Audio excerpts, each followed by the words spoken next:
always exchanged words with everybody because it didn't matter what anybody was doing in and around the estate here. 7 years of silence, shattered by one sentence that landed like a quiet explosion inside the walls of Buckingham Palace. And suddenly, everything you thought you knew about. Meghan Markle was no longer safe, no longer stable, no longer untouchable. For years, she watched, quietly, carefully, almost invisibly. Sophie, Duchess of Edinburgh, the woman no one expected to speak, sat behind the polished smiles, behind the choreographed appearances, behind the diplomatic silence that defines royal survival. She watched the interviews unfold like carefully staged performances. She watched the books hit shelves with perfectly timed shockwaves. She watched Netflix cameras drift through private pain turned into public narrative. And she said nothing, not once, not even when the world demanded answers, until now. Because when Sophie finally spoke, it wasn't noise, it was precision. A pause, a breath, and then a sentence so controlled, so measured, yet so devastating, it didn't just echo through headlines, it cut through them. She didn't raise her voice. She didn't dramatize. That's what made it worse. She simply said she had never encountered behavior like Meghan's in all her years inside the institution. And in a place where every word is weighed like gold dust, that wasn't just a comment. That was a signal. And here's where it gets unsettling. The palace didn't shut it down. No rushed denial. No distancing statement. No quiet correction behind closed doors. Instead, confirmation. Calm. Controlled. Almost chilling. Because when the palace aligns itself with a statement like that, it's not reacting, it's revealing. And suddenly, the silence of 7 years doesn't look like restraint anymore. It looks like a strategy. Think about that, because Sophie isn't a wild card. She's not a rebel voice. She doesn't leak. She doesn't chase headlines. Her loyalty is structured, disciplined, almost surgical. So if she speaks, someone allowed it. Or worse, someone wanted it. And that's where the story starts to shift. Because Sophie didn't just drop a line and walk away. No, she opened a door that had been locked for years, and what she hinted at behind it was something far more unsettling than public drama or tabloid noise. She suggested the cracks didn't begin with Oprah, not with Netflix, not even with the engagement announcement that sent the world into a frenzy. No, according to Sophie, the story began much earlier, quietly, subtly, almost invisibly. The first family gatherings, the first introduction, the moments no camera fully captured. That's where she says something felt off. Not loud, not dramatic, but different. Because Sophie, who entered that same family decades earlier, navigating the aftermath of Princess Diana's shadow, recognized something immediately. She knew what it meant to be an outsider trying to fit in. The unspoken rules, the quiet adjustments, the slow earning of trust. She lived it. She struggled through it. She rebuilt herself through it. But what she saw in Meghan wasn't that. It wasn't someone trying to belong. It was someone trying to position. And that word position changes everything, because positioning isn't passive. It's intentional, strategic. It means you're not adapting to the system, you're mapping it, studying it, looking for angles, openings, leverage. And once Sophie framed it that way, suddenly the entire timeline begins to feel different. Not chaotic, not reactive, but designed, calculated, because Meghan didn't come from silence. She came from visibility, from a world where attention equals power, where narrative is currency, where presence is everything. And she stepped into an institution that operates on the exact opposite principle, where the less you demand attention, the more authority you quietly accumulate. That contradiction was never going to stay hidden, and Sophie suggests it didn't. She describes a growing tension, not explosive at first, but steady, persistent, like pressure building beneath the surface, a refusal to bend, a resistance to the idea that centuries-old traditions weren't optional guidelines, they were the structure itself. And once that resistance became visible, the trajectory was almost inevitable, because in a system like the monarchy, there are only two outcomes when someone refuses to adapt. You are absorbed or you break away. And we already know which one happened. But what Sophie begins to hint at next is where the story stops feeling like simple conflict and starts feeling like something much more deliberate. Something that made even seasoned royal watchers pause, rewatch old footage, question moments they thought they understood. Because she wasn't just describing personality differences anymore, she was describing patterns, subtle, repeated, observed. And according to her, those patterns weren't aimed where everyone assumed. Not at Prince Harry, not even at Catherine, Princess of Wales, but somewhere far more sensitive, far more central, far more dangerous. And just as that realization begins to settle in, the silence returns. Not empty, not accidental, but loaded like the next piece of the story is waiting just out of reach. Because Sophie was careful, extremely careful, not to suggest anything inappropriate in the obvious sense. No scandalous insinuations, no reckless claims. Instead, she pointed to something quieter but arguably more unsettling. She described moments, small, seemingly harmless interactions that, when viewed alone, could easily be dismissed. A greeting that lingered a fraction too long. A gesture that felt just slightly too familiar. A positioning in photographs that subtly altered the visual hierarchy. Individually, they meant nothing, but together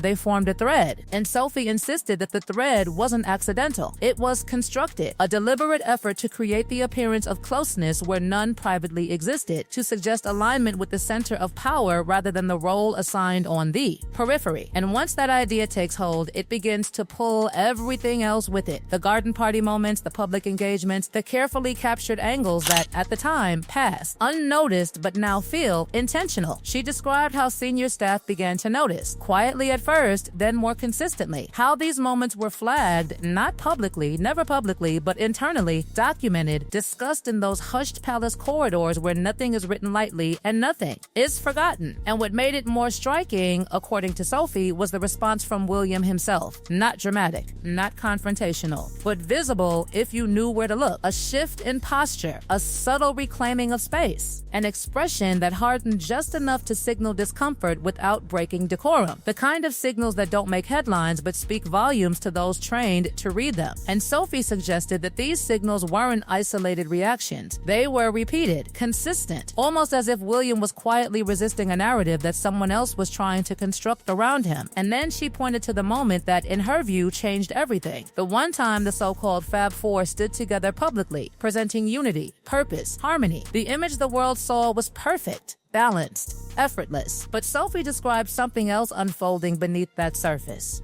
Tension, friction. A struggle over positioning, not loud, not chaotic, but unmistakable to those behind the scenes. She claimed there were attempts to alter seating arrangements, to shift dynamics in ways that disrupted the carefully maintained structure. That voices overlapped, that lines blurred, that something cracked in that moment that could not be repaired afterward. And when it ended, the unity ended with it. They would never appear like that again. Not truly, not convincingly. And that's where the narrative takes a darker turn. Because according to Sophie, that moment didn't just signal tension, it triggered documentation. The quiet beginning of something far more serious. A record, a file, not a rumor, not a tabloid creation, but an internal accumulation of observations, incidents, patterns that grew over time. And this wasn't limited to a single complaint or a single voice. It expanded. Different households, different staff members, multiple perspectives, all feeding into the same growing picture. Late night messages that bypassed protocol. Interactions that pushed boundaries with senior figures like Queen Elizabeth II and King Charles III. Moments that on paper might look small, but when stacked together began to form something undeniable. Not chaos, not misunderstanding, but a consistent direction. And Sophie's interpretation of that direction is what makes this so unsettling. She didn't describe someone trying to survive inside the system. She described someone trying to reshape it, to disrupt it, to reposition herself not as a participant, but as a central force within it. And when that effort met resistance, when William didn't bend, when Catherine, Princess of Wales, didn't fracture, when the institution itself refused to shift, then the strategy pivoted. Because if you can't control the system from within, what's the next move? You step outside and you control the narrative from a distance. And suddenly, everything that followed begins to feel less like reaction and more like continuation. The interviews, the carefully timed releases, the patterns that seemed coincidental at first until they weren't. The Oprah moment, positioned during a period of vulnerability for the family. The Netflix rollout aligning with key royal events. The holiday programming clashing with established royal traditions. Each one, Sophie suggested, wasn't random. It was part of a rhythm. A strategy that relied on contrast, on placing one narrative directly against another and letting the audience choose. But here's where her tone shifted again. Because for all the structural analysis, all the patterns and positioning, Sophie returned to something deeply personal. Something that stripped away the strategy and revealed the cost. Prince Harry Harry himself. She didn't dismiss his pain. She acknowledged it. The loss, the pressure, the lifelong shadow of being the second son in a system built around the first. Those wounds were real. She made that clear. But what she described next was a slow isolation, a closing of doors. Not loudly, not dramatically, but gradually. Conversations that became harder to arrange. Messages that went unanswered. Invitations declined with the same reasoning. Space, distance, timing. And over time, that distance solidified into something that looked less like independence and more like separation. She called it a psychological blockade, not in an aggressive sense, but in a controlled one. A narrowing of influence, a restructuring of who Harry listened to, who he trusted, who he allowed into his world. And Sophie revealed something that feels almost haunting in its simplicity. She tried to reach out, personally, quietly, offering guidance from one outsider to another, offering context, experience, understanding, and each time she was turned away. Not harshly, not dramatically, just firmly. Meghan, she recalled, said she had Harry and that was enough. And that sentence, it echoes. Because Sophie didn't hear reassurance in it, she heard finality, a closing door. And in her interpretation, that wasn't about independence, it was about exclusivity, about ensuring that when the moment came to tell the story, to shape the narrative, there would be no competing voices close enough to challenge it. And that's the part she described as the real cost. Not the titles, not the deals, not the headlines, but a man distanced from the people who had known him the longest in a way that felt increasingly irreversible. And then, almost unexpectedly, Sophie brought the focus to Catherine, Princess of Wales, and the contrast she painted wasn't loud, it didn't need to be. Because where one path appeared driven by visibility, the other was defined by patience. Catherine didn't push, she didn't demand, she didn't try to rewrite the rules, she absorbed them, lived them, worked within them quietly, consistently, year after year. While attention moved elsewhere, she stayed grounded in the work. Early childhood initiatives, long-term policy frameworks, the kind of slow, steady influence that doesn't trend, but endures. And Sophie suggested that the public noticed, not immediately, but over time. Because authenticity, she implied, doesn't need amplification, it reveals itself gradually. And the numbers reflected that shift. Public sentiment didn't explode overnight, it evolved. Trust accumulated, perception stabilized. And in contrast, the alternative narrative began to struggle under its own contradictions. Because there's only so long you can critique a system while simultaneously building a brand around proximity to it before the audience starts asking uncomfortable questions. And according to Sophie, that's exactly what began to happen. Partnerships cooled, momentum slowed. The initial surge of attention met the reality of sustainability, because attention can be generated quickly, but maintaining it requires consistency that aligns with the message being sold. And then came the final revelation, the one that reframes the silence that defined those 7 years. It wasn't weakness, it wasn't avoidance. It was strategy, a decision made at the highest level by King Charles III and Prince William to not engage, to not respond, to not feed the cycle, because responding would validate the conflict, extend its lifespan, give it oxygen. So instead, they chose absence, focused on duty, on continuity, on the slow, methodical work that defines the institution. And in doing so, they allowed the narrative to exhaust itself. And as Sophie closed, she didn't raise her voice, she didn't dramatize, she delivered something far more powerful. A conclusion that felt less like opinion and more like inevitability. She said Meghan treated the monarchy like a stage, and the monarchy in return treated her like family,